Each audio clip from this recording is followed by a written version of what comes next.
ഇത് നമ്മുടെ തോട്ടത്തിൽ കണ്ടുണ്ടാവും പോലെ അത്. ഇത് സവാളയുടെ ലീഫ്, ഒണിയൻ ലീഫ്, അതിന്റെ ഫ്ലവറാണ് സവാളയുടെ.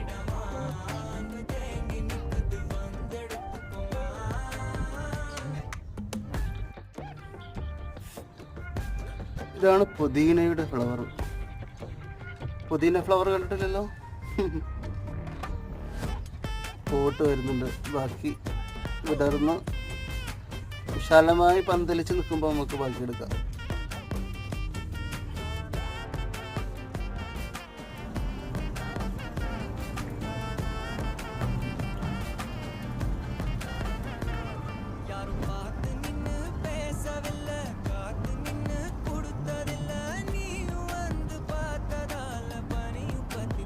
टिकटॉक करता है फोन में